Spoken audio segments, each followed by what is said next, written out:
O ex-ministro de Minas e Energia, Bento Albuquerque, e o ex-assessor dele, Marcos André Soeiro, devem ser ouvidos hoje no inquérito que apura o caso das joias trazidas ilegalmente da Arábia Saudita. Os dois foram intimados ontem pela Polícia Federal. Marcos André Soeiro foi o responsável por transportar a própria mochila. Dentro dessa mochila, o conjunto avaliado em 16 milhões e meio de reais e que teria sido dado de presente à ex-primeira-dama Michele Bolsonaro. As joias foram apreendidas em outubro de 2021 no aeroporto de Guarulhos, na Grande São Paulo, e até hoje estão no cofre da Receita Federal. O governo Jair Bolsonaro fez pelo menos 8 tentativas para reavê-las, todas sem sucesso. E aí ontem, vídeos do circuito interno do aeroporto de Cumbica, em Guarulhos, na Grande São Paulo, revelaram a última tentativa da equipe de Bolsonaro de liberar essas joias. As imagens são do dia 29 de dezembro, 2 dias antes de o ex-presidente deixar o cargo. Em um dos trechos, o sargento Jairo Moreira da Silva mostra no celular um ofício que teria sido enviado pelo chefe dele, o coronel Mauro Cid, uma espécie de faz-tudo de Jair Bolsonaro. E aí ele pede a liberação do conjunto da marca Chopard, que inclui um colar, um anel, um relógio e um par de brincos de diamantes. Em cima da hora, a gente não tá, assim, não sei o que se trata, deixa eu dar uma olhada. Eu vi em relação a isso, eu achei que tinha entrado em contato. Achei que ele tinha entrado em contato. É isso que ele diz aí no finalzinho, e na imagem a gente está vendo aí o que foi revelado pelo circuito interno das câmeras. Jairo Moreira da Silva, que tinha viajado em um avião da FAB só para tentar retirar as joias, tenta colocar o chefe em contato com o auditor da Receita, e ele se recusa a atender. Estou falando aqui já, estou falando com o supervisor deles aqui. A pessoa que eu gostaria de falar com ele falou que não está ciente do que se trata. Eu posso passar aqui para ele? Não posso, eu só não posso falar no celular. E ele rejeita. Não vou. Não posso falar no celular. Aí, em mais uma tentativa, o sargento afirma que a retirada da joia seria uma burocracia e o auditor cobra a apresentação do chamado ADM, que é o ato de destinação de mercadoria, necessário para a incorporação dos itens ao acervo da Presidência da República. O ADM de comando, como se diz, né? Um entrando e saindo. Sim, chegou agora de Brasília? Estou chegando agora, vim direto para cá. Então, assim, esse ADM, que seria para incorporação, seria necessário. Eu não tenho conhecimento também dessa liberação, não sei onde estaria, talvez no cofre, mas eu não tenho acesso, então não sei se teve um atropelo, se foi alguma coisa muito de urgência. Não, é de urgência, com certeza. Só um detalhe, isso é de praxe, tá? Uhum. É protocolar, todo governo faz, isso. Todo presente ao Estado brasileiro é liberado mediante a apresentação desse documento, então não há como alegar desconhecimento desse fato. É muito simples se destravar um presente como esses, se você estiver bem intencionado, né? Se você for levar ele para o lugar devido. Você apresenta o documento, assinado não é nem pelo presidente da República, chefe de ordem, enfim, qualquer braço ministerial, qualquer membro do governo de alto escalão, pronto, libera essa mercadoria. De novo, se você estiver com a intenção de levá-lo para o acervo do acervo brasileiro. Não, se você estiver com a intenção de embolsar o presente, né, de levar para casa o jabaculê. Aí, como a gente vê nos vídeos, e continuaremos, a coisa é bem diferente, bem mais difícil. No outro trecho do vídeo, Jairo Moreira da Silva alega que precisa retirar tudo antes do fim do governo e diz que em Brasília tá tudo tranquilo. Tranquilo, cara, por incrível que pareça, assim, tá pegando fogo o Brasil todo, lá tá tranquilo. Tá tranquilo, não tem nada que... Não. Tudo corre normal. Assim, lá fora o pessoal gritando, a gente tem que fazer passagem normal. Portanto, isso aqui faz parte da passagem, né? Não pode ter nada do antigo pro próximo, tem que tirar tudo, tem que levar. Não pode, é burocrático, é burocracia. Por fim, o sargento conversa com mais uma pessoa por telefone e diz que o chamado ADM já estaria sendo providenciado. E aí ele cita uma pessoa chamada Fabiano. Ele falou que ele não pode atender o celular, mesmo que ele quisesse, ele não poderia liberar porque não tem um ADM. Ele falou que se for ligar para o Fabiano está ciente, a ADM já está sendo feita e ele vai assinar daqui a pouquinho. Aí estou falando, em cima da hora mesmo. A ADM está sendo providenciada já. Está sendo providenciada a ADM. Ele falou que ele vai assinar. Então vamos aguardar se essa ADM for providenciada, ele mandar. Eu não vou ligar para o Fabiano porque assim, eu não tenho acesso direto ao Fabiano. O Fabiano está na superintendência. Ele não é aqui da alfândega de Guarulhos. Entendeu? Ele está como superintendente adjunto da aduana lá na superintendência. Com isso ele ficou como delegado aqui um tempo. Então vamos aguardar. Bom, como a gente sabe, a tentativa não deu certo e nada foi liberado pela Receita Federal. Outros vídeos obtidos pela TV Globo mostram o então ministro de Minas e Energia, Bento Albuquerque, tentando liberar as joias no aeroporto de Guarulhos. As imagens são do dia 26 de outubro de 2021, quando a comitiva brasileira que estava na Arábia Saudita desembarcou no Brasil. Na ocasião, as joias foram achadas na bagagem de Marcos André Soeiro, ex-assessor de Bento Albuquerque. Ele afirmou aos auditores, em um primeiro momento, que o conjunto era um presente para o então ministro. Esse é um presente para... Esse é um presente do príncipe regente da Arábia Saudita para o ministro. Para quem não ouviu, isso é um presente do príncipe regente da Arábia Saudita para o ministro. Depois... Para o presidente. Não, para o ministro. Para o ministro. É isso mesmo, ele é disse que o presente isso, era para o Bento Albuquerque. Depois ele afirmou que o ministro havia viajado à Arábia Saudita para representar Jair Bolsonaro. Esse convite não foi nem para o ministro, esse convite foi para o presidente mandou o ministro lá representar. Aí é a carteirada, né? Não, ele está representando o presidente, veja bem o peso da situação. Sem a liberação das joias, ele ligou então para o ex-ministro que foi até a alfândega tentar resolver a situação. O ministro está vindo aqui. Provavelmente ele vai ligar para o diretor da Receita Federal. Mais uma tentativa de carteirada. O ministro está vindo aqui, uma tentativa de intimidação, claríssima. Ele vai ligar para onde? Ele vai ligar para o diretor da Receita Federal. Ele vai ligar para o seu chefe. É isso que você quer? Pode ligar. Cara, liga aí. Bento Albuquerque, então, aliás, segue aqui. Os auditores explicaram, então, a Bento Albuquerque que os itens ficariam retidos porque não tinham sido declarados e disseram que o conjunto poderia ser liberado depois, sem o pagamento de impostos, se fosse um presente para o Estado brasileiro. Nós vamos reter os bens, vamos gerar um documento em nome do senhor, que é o portador, certo? Aí com a orientação, pega esse documento, entrega no gabinete do Ministério, de sua chefia. Esse gabinete vai entregar no gabinete da Secretaria da Receita Federal para que estes trâmites para a outorga dessa imunidade sejam iniciados. É sempre bom a gente pontuar aqui. Não há alternativa legal que não seja essas joias serem um presente ao Estado brasileiro. Qualquer coisa que saia disso é maracutaia, né? Tá bem claro na nossa legislação que um presente desse valor não pode ser pessoal. Ele tem de ser, já é bem estranho que haja um presente desse valor, mas existindo, ele tem de ser ao Estado brasileiro, né? E sendo tratado assim, ele seria liberado com muita facilidade. Portanto, é extremamente suspeito, aliás, acho que até mais que suspeito. É uma arma fumegante, é uma prova definitiva o fato de o governo brasileiro ter feito tanto esforço para liberar essas joias. Bento Albuquerque, inclusive, comenta em seguida que nunca havia recebido um presente tão grande. Eu nunca recebi coisa assim tão grande, né? Mas quando você vai para um universo desse, aí o cara chega, vai te dando, quem sofre é o cara que tem que carregar. Então, esse aqui é o problema. Não deu para ouvir direito, né? Não, mas para quem tá no rádio, certamente não deu para ouvir. Não dá, mas a gente traduz. Ele diz... Peraí, caiu a caneta. Opa. Eu nunca recebi um presente tão grande, e aí meio constrangido, até sorrindo ali, meio amarelo, ele diz que aí quem sofre é quem carrega, né? E aí nessa hora que você vê a risada ali do auditor. E ele afirmou que as joias eram para a ex-primeira-dama Michele Bolsonaro. Isso tudo vai entrar lá para a primeira-dama. É lá para a primeira-dama. O Sheila, tá tudo tão escancarado, né, que até o tio Rei falava isso agora há pouco, falta o quê? Só falta a gente cumprir o rito legal e algum juiz sentenciar os culpados e aí cadeia. Porque tá tudo aqui, tá tudo aí, né? De mão beijada, tá tudo pronto. Toda a maracutaia tá desenhada, documentada, né, em papel timbrado, tá tudo ali. Só mais um elemento. Esses presentes entre chefes de Estado são comuns, cara.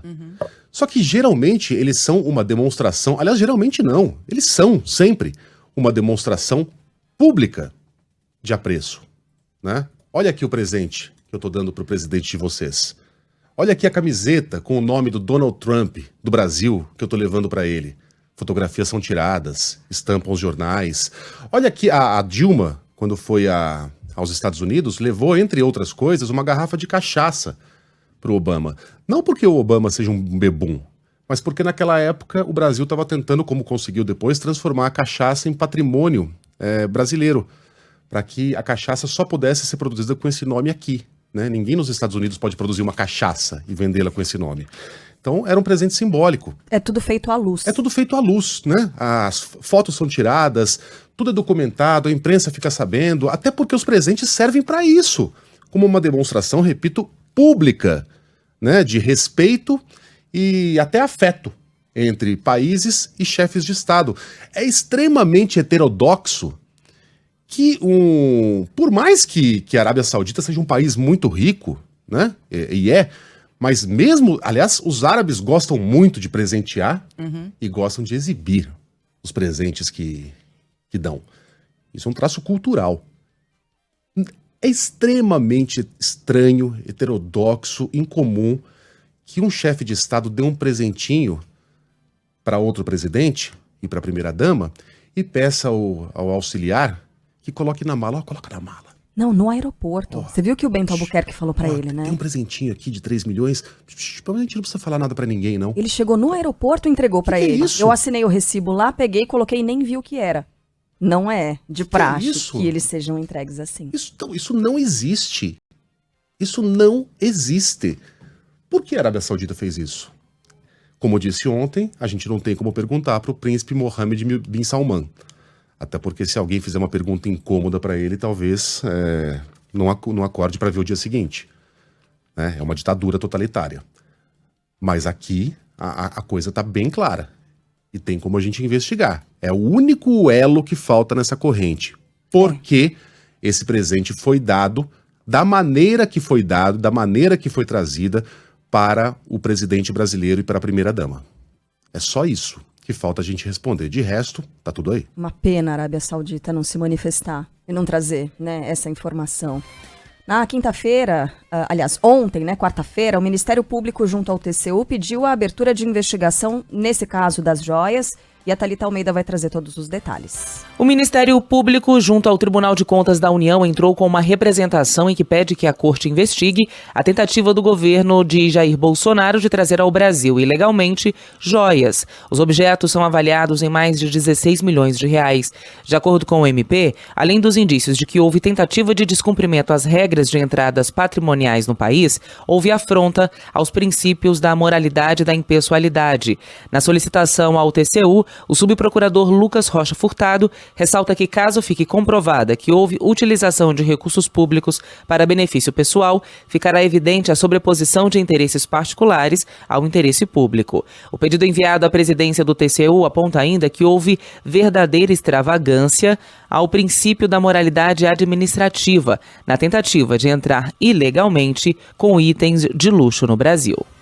Sobre o segundo conjunto trazido pela comitiva brasileira da Arábia Saudita, Jair Bolsonaro disse à CNN que não há nenhuma ilegalidade. Confirmou que as joias, uma caneta, um anel, um relógio e uma parte ali de abotoaduras foram incorporadas ao acervo privado dele. Ao jornal O Globo, o senador Flávio Bolsonaro, filho do ex-presidente, afirmou que, na opinião dele, o conjunto é personalíssimo e que não houve nenhum dolo da parte do pai, maldade ou ato de corrupção. De acordo com o jornal Folha de São Paulo, Bolsonaro chegou a falar por telefone com o então chefe da Receita Federal, contradiz a versão apresentada pelo ex-presidente, que durante um evento nos Estados Unidos disse não ter pedido ou recebido qualquer tipo de presente em joias e que estaria sendo crucificado. Recebeu, viu, assinou e a caixa de joias a gente não sabe onde está, mas oficialmente está, pelo menos oficialmente, está em posse do ex-presidente. Então recebeu sim e Bolsonaro mentiu quando disse que não sabia desse presente, que não fazia ideia do que estava acontecendo. E é sempre bom a gente pontuar, só para encerrar por aqui, que a gente está diante de... A gente não pode chamar de roubo, porque a tipificação de roubo demanda que haja uma ameaça física, uma arma ou uma faca. Mas na prática é a mesma coisa. É alguém se apropriando de algo que não lhe pertence. No caso, um presente de quase 17 milhões de reais que pertence ao Estado brasileiro. 17 milhões de reais, gente. E pode não haver uma arma física, mas foi usada aqui uma arma muito mais poderosa e letal, que é o poder, a influência, a intimidação. Então, na prática, é disso que se trata. Há crimes sim, aliás, crimes às pencas, que foram e outros que podem ter sido cometidos nesse caso. Outros destaques do dia. Ainda são apuradas as causas do desabamento que engoliu pelo menos 5 carros e destruiu parte de um shopping de Osasco, na Grande São Paulo. Informação chegando ao vivo, direto da região metropolitana, com o Yuri Queiroga. O que você tem de informação pra gente, Yuri? Ainda bem que a notícia não é de vítimas, né? Nesse caso, apesar da proporção dos estragos aí no shopping de Osasco. Bom dia pra você. Bom dia, Carla, Sheila, Megali, a todos que ouvem a Band News FM. Sim, a notícia é de que esse acidente acabou não tendo vítimas, mas toda a área do shopping Osasco Plaza, que fica aqui na Grande São Paulo, está isolada. O shopping inteiro está isolado. E a expectativa é que a polícia científica faça uma nova perícia no local que cedeu, que é o piso, parte do piso do estacionamento, que acabou caindo para dentro de um corredor próximo à praça de alimentação do shopping.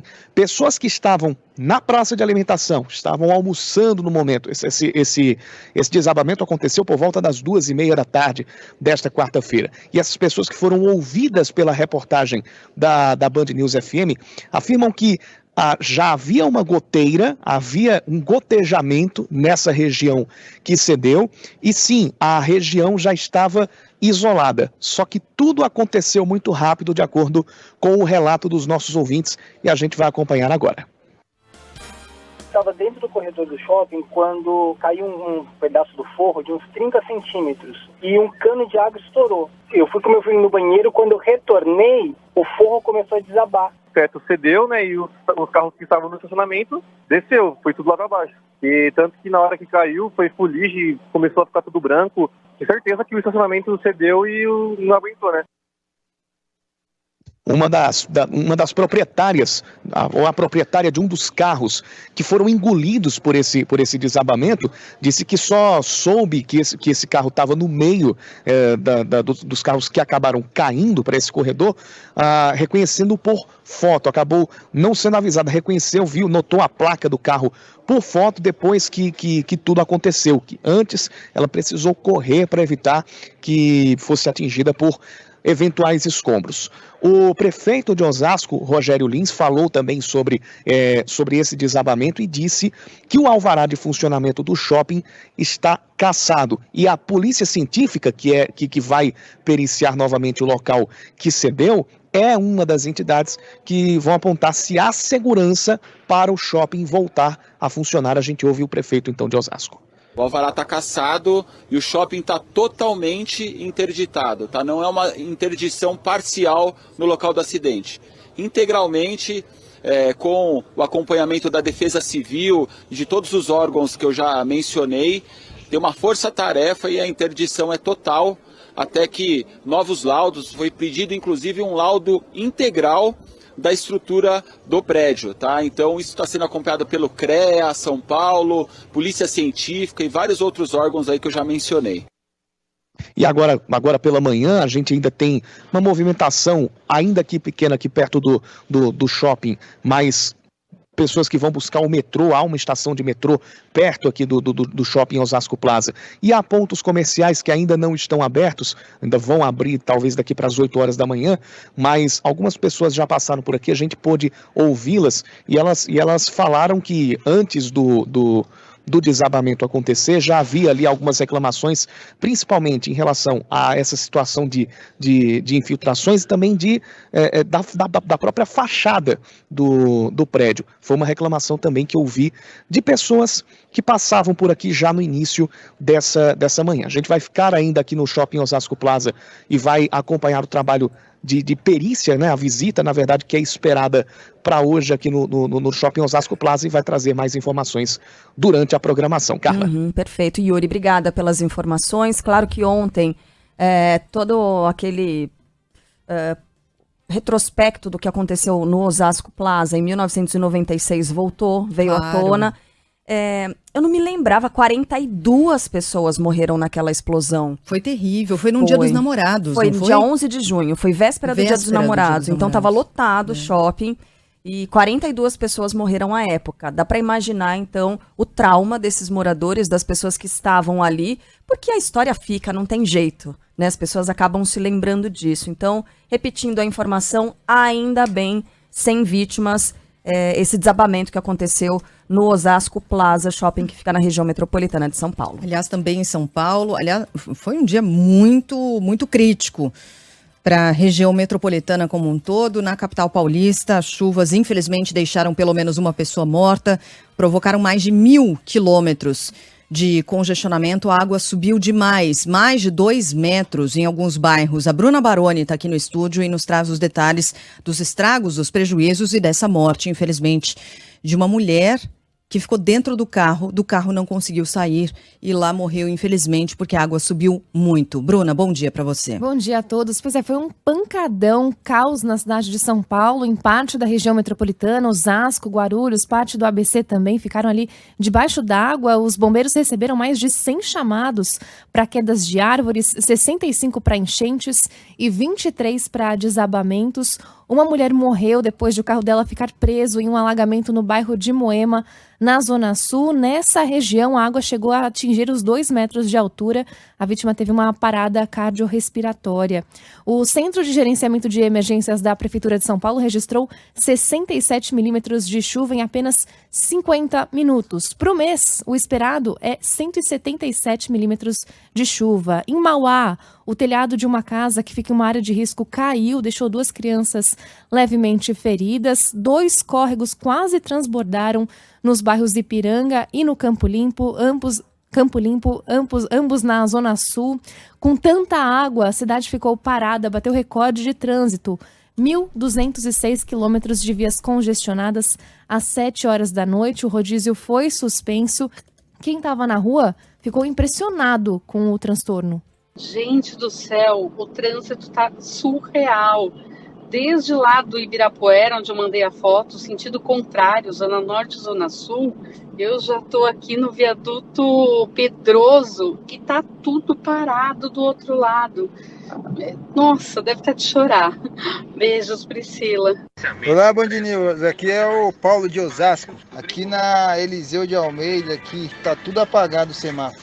Choveu, apagou. Passei pela Avenida Santo Amaro, tá totalmente alagada. Caiu uma árvore enorme que fechou a avenida. Tá um transtorno total. E tem semáforo ainda sem funcionar, os ouvintes já mandando mensagem relatando o trânsito nessa manhã. Outros disseram que estão sem luz em bairros da Zona Leste. Hoje, a temperatura na cidade de São Paulo pode chegar a 30 graus e tem previsão de mais chuva a partir do meio da tarde. Bruna Baroni é uma dessas pessoas da redação que eu disse que tiveram que subir trocentos mil degraus de escada, porque ontem não havia luz. Você vai conferir no sábado no Band News Informa. A Bruna que, na verdade, é a nossa apresentadora da Band News Informa. Nossa, eu tô sentindo aqui meu abdômen Megali. Pegou, viu? Subi 14 andares de salto depois de um dia caótico. Cara. Deve é o menor dos problemas também, né, Bruna? Perto do que aconteceu, o menor dos problemas é esse, né? A gente tá falando só pra descontrair aqui, porque aí a Bruna virou pra mim e disse o seguinte, aí eu vou começar a fazer isso. Todo dia eu vou chegar e vou subir 14 andares de escada. Estaciona o carro, eu vou subir os 14 andares. Falei, Bruna, já aconteceu comigo, já tive que subir vários andares de escada. Já prometi isso pra mim mesma. O treino do dia tá pago. Tá pago. Valeu, Bruna. Valeu, gente. Em frente. A Receita Federal libera logo mais às 9 horas da manhã o programa para o preenchimento da declaração do imposto de renda. Yumi Cuano.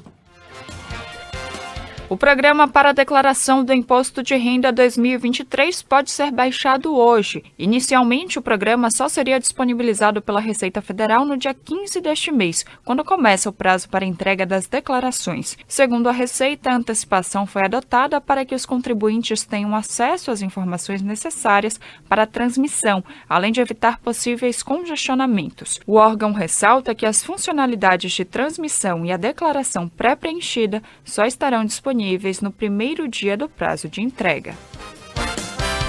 O presidente Lula anuncia um pacote de ações que buscam, entre outras medidas, igualar os salários de homens e mulheres. Destaque de Márcio Rocha. Depois que foi apresentado em uma cerimônia no Palácio do Planalto, deputados e senadores já podem analisar o projeto de lei enviado pelo governo federal que determina a igualdade salarial entre homens e mulheres que exercem a mesma função nas empresas do país.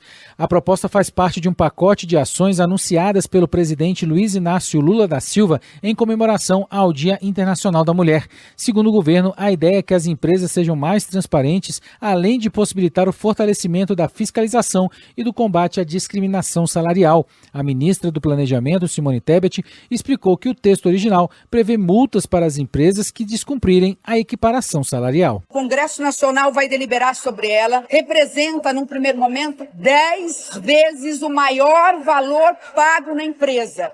Empregadores que tem mais de 20 empregados, terá que estar ao lado disso a transparência. Durante a cerimônia, Lula lamentou os números da violência contra a mulher no país e defendeu que a luta por igualdade de gênero deve ser constante. Que a gente tem que lutar não apenas para conquistar, mas a gente precisa lutar para manter. Além dessas medidas, Lula também anunciou um decreto de distribuição gratuita de absorventes no Sistema Único de Saúde e outro que determina a cota de 8% das contratações públicas na administração federal para mulheres vítimas de violência.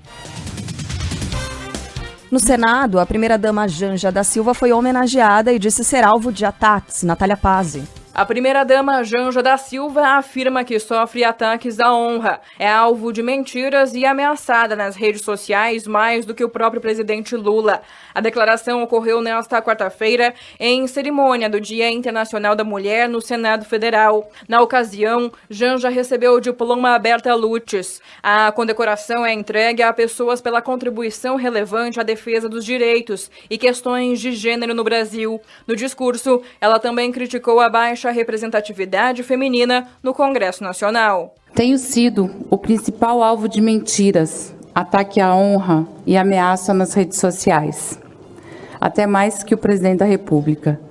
Sei que muitas de vocês também passam por isso, pela mesma e terrível experiência de ver seu nome, seu corpo, sua vida exposta de uma forma mentirosa. E por isso é muito importante o aumento da representação feminina, principalmente no Congresso. A presidente do Supremo Tribunal Federal, ministra Rosa Weber, e outras 5 mulheres também foram homenageadas. Aqui na Band News FM, a gente teve um programa especial na Frequência Delas, que recebeu convidadas para discutir, entre outros assuntos, as dificuldades das mulheres no mercado de trabalho. Fala aí, Roberta Russo. Para Rachel Maia, ex-CEO da Pandora e Lacoste no Brasil e especialista em diversidade e inclusão, os salários mais baixos são só um dos principais problemas que as mulheres encontram nos centros de poder das companhias. Nós temos que praticar a ação. Mesmo que o olhar seja excludente, nós definimos o nosso lugar de fala. Nós temos que ser simples nas nossas ações.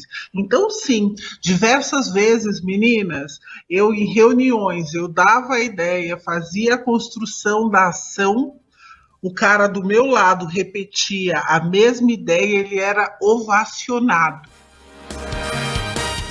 Bom, vamos falar desse bocó aqui. O deputado Nicolas Ferreira pode ser alvo de processo de cassação por um discurso transfóbico no plenário da Câmara. Quem tem os detalhes, e a gente comenta em seguida, é Bruna Vale. O presidente da Câmara dos Deputados, Arthur Lira, do PP de Alagoas, repudia a atitude transfóbica do deputado federal Nicolas Ferreira, do PL de Minas Gerais. Em postagem nas redes sociais, o parlamentar condenou o discurso e disse que o plenário não é palco para exibicionismo e muito menos discursos preconceituosos. Nessa quarta, Nicolas, o deputado mais votado do Brasil nas eleições de 2022, subiu ao plenário da Câmara, vestiu uma peruca loira e disse que se sentia uma mulher e por isso teria lugar de fala. O PSOL enviou uma notícia-crime ao Supremo Tribunal Federal pedindo a responsabilização de Nicolas Ferreira pelo crime de transfobia. Vamos lá então, vamos acompanhar o vídeo. Hoje, eu me sinto mulher, deputada Nicole, e eu tenho algo muito interessante aqui para poder falar. As mulheres estão perdendo o seu espaço para homens que se sentem mulheres. Acho que todo mundo já viu, mas para quem não viu, ele vai lá na tribuna e coloca uma peruca loira e, enfim, fala mil groselhas, né? Ele diz lá que a mulher tem que se casar e contribuir para a sociedade, cuidando da casa e dos filhos. Até aí, uma opinião imbecil, mas segue sendo uma opinião. Mas no momento em que coloca essa peruca e diz que se sente uma mulher, ele está fazendo um discurso criminoso, um discurso transfóbico. O Nicolas é tão inexpressivo e tão tolo nas suas palavras que eu tenho dificuldade até de ficar indignado, sabia? Porque é de uma bobeira, de uma infantilidade. A impressão que dá é que ele nem preparou um discurso, que ele nem sabia o que ia falar. Vou subir lá, botar uma peruca e causar, lacrar, vai ser engraçado. E foi o que ele fez. Porque aí ele vai lá, o discurso dele não faz nem sentido. E tem tantas discussões adultas e pertinentes envolvendo mulheres e homens trans, a questão dos esportes, como é que ficam projetos sociais voltados apenas para mulheres, como é que vai funcionar, enfim, são equações que têm de ser discutidas, de novo, de maneira adulta e civilizada, o que é impossível exigir de Nicolas Ferreira.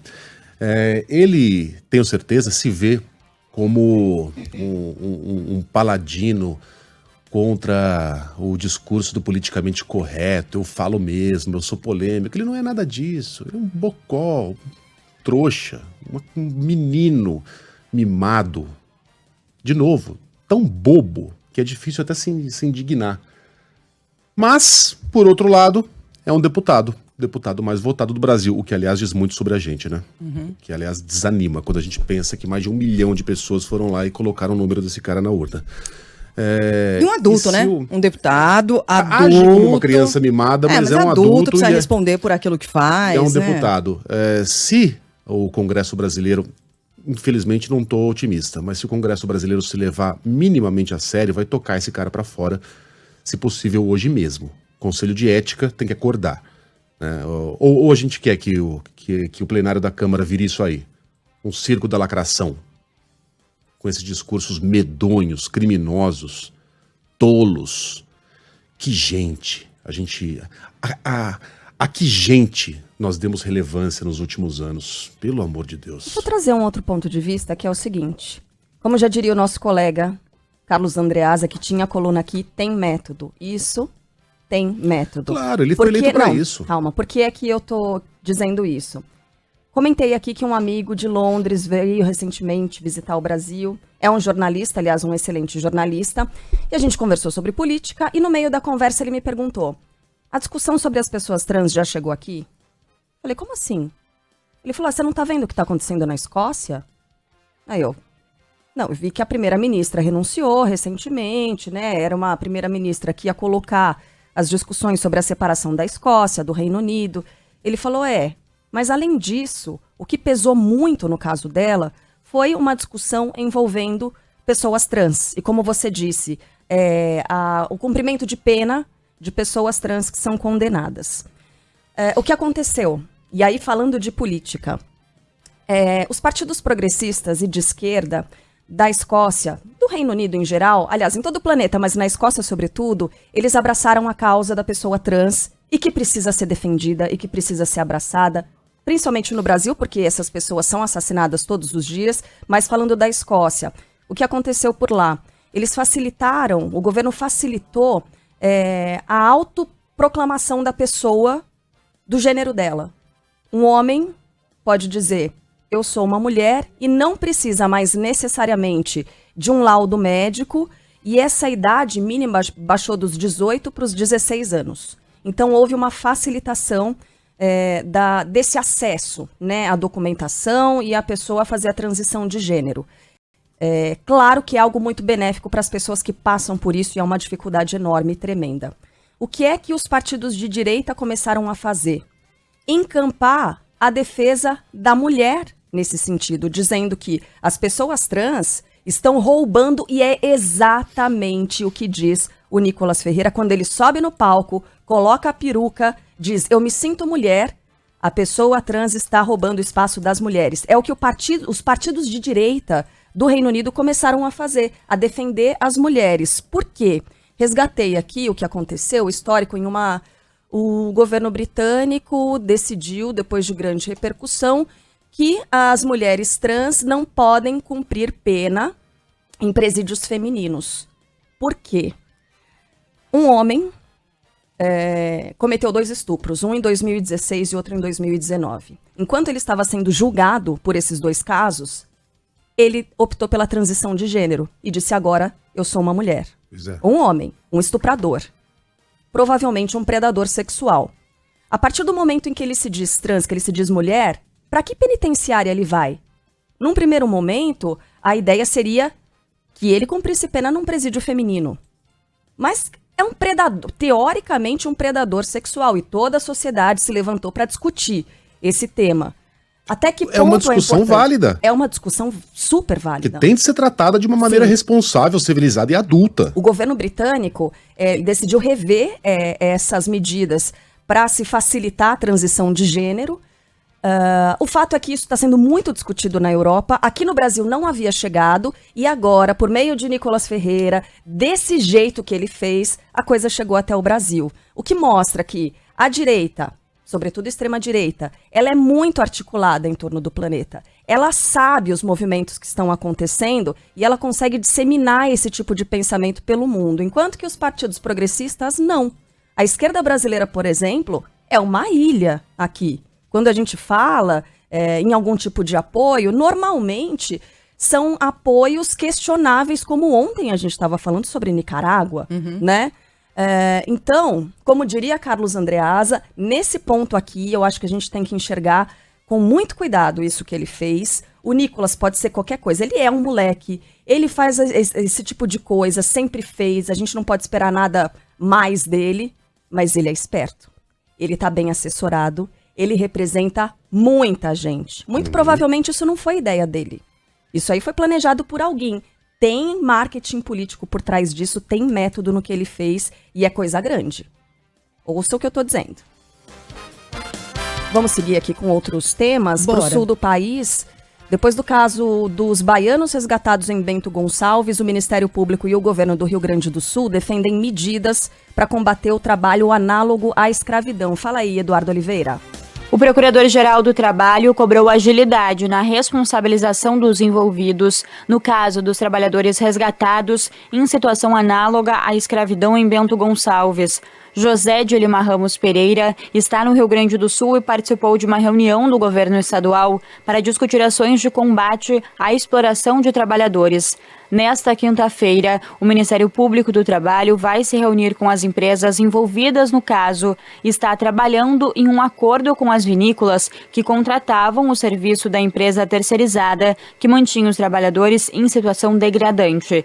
No caso de impossibilidade de acordo, a questão será judicializada. Agora, o que se busca é a preservação dessa atividade econômica, que é muito importante para o país, e demonstrando que isso é um caso pontual, mas que se não for responsabilizado, eu falo muito isso em relação à série eleitoral, se não houver uma resposta do Estado, ela vai se repetir. Não só no Rio Grande do Sul, como em todo o país. Gente, daqui a pouquinho a gente vai falar sobre outros assuntos do dia, sobre, por exemplo, a mulher do ministro Rui Costa, eleita conselheira do Tribunal de Contas da Bahia, tá dando o que falar. Vamos falar também sobre o ex-ministro da Justiça, Anderson Torres, que não deve ir ao depoimento marcado para hoje na CPI dos atos antidemocráticos. Tem muito assunto ainda para a gente falar. Mas bora falar de campeonato carioca, da conquista da Taça Guanabara. O Fluminense bateu o Flamengo de quem? Do VP, do Vitor Pereira. Conta pra gente, Daniel Henrique. O Fluminense vence o Flamengo de virada na última rodada da fase de grupos do Campeonato Carioca, ultrapassa o rival na tabela de classificação e se consagra como campeão da Taça Guanabara em 2023. O jogo no Maracanã começou com um clima de tensão entre as equipes e logo no primeiro minuto Gabigol já levou um cartão amarelo. A equipe rubro-negra jogou melhor no primeiro tempo e abriu o placar com Everton Cebolinha. No segundo tempo, o tricolor das Laranjeiras foi superior com as substituições do técnico Fernando Diniz, marcando com Germancano e Gabriel Pirani. O Fluminense garantiu a vantagem de 2 resultados iguais em saldo nas semifinais pela primeira colocação na primeira fase. O Flamengo, atual segundo colocado, ainda pode ser ultrapassado pelo Vasco, que joga hoje contra o Bangu. Parabéns ao Flu. Verdade, para de puxar pro VP. Vamos exaltar o Fluminense. Fluminense campeão. Alguém dirá que não é campeonato, que é primeiro turno. Tem taça. Tem volta olímpica. Tem taça envolvida. Tem festa. Tem derrota do campeonato. VP. Fluminense campeão da Taça Guanabara. Grande Flu, que tá se ajeitando bem para esse ano de 2023. E Fluminense, agora eu vou dar uma de Milton Neves aqui, dono do hino mais bonito do mundo, mais bonito que a Marselhesa. Aliás, falando nele.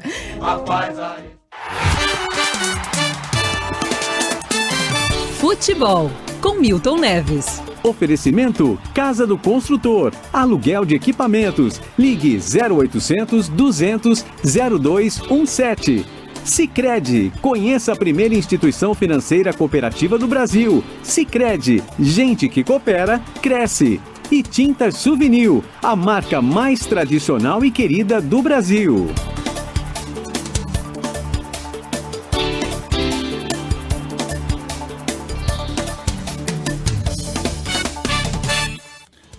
Fala, Milton, bom dia. Oi, Megali. Oi. Aquele abraço, Megali. Alô, Sheila Oi, Magalhães, Milton. Carla Bigato, Oi, nosso time aí no estúdio. Fala do VP. Nesta quinta-feira, depois de uma memorável partida ontem, lá no Maracanã, um Fla-Flu emblemático, e deu o Fluminense gostosamente, porque o Flamengo tá numa máscara, tem um péssimo treinador, precisam mandar esse rapaz embora, ele é muito ruim, que ele vai lá para Portugal. Tem flamenguista dizendo que vai pro raio que o parta. Também é exagero aí, né? Desejo muita saúde pra ele, mas ele é muito ruim. E agora o Flamengo tá na sinuca de bico. Tem que pagar 20 ou 22 milhões de reais pra mandar ele embora. O Dorival Silvestre Júnior tava ganhando tudo. Mandaram o cara embora, um técnico que tava ganhando nota 9,27 e contrataram um técnico nota 0,31. E até o Gerson, que é um jogador muito hábil, canhoto, apesar que foi muito mal lá na França, ele deu uma bicuda no jogador que estava no chão. Pirani, ex-Santos. Quase aleijou o cara e não foi expulso. O Brasil inteiro ontem na tela da Band. Um absurdo de audiência. E teve a briga que é bom para dar ibope, né? Não vamos ser hipócritas, não. E bom dia, Brasil.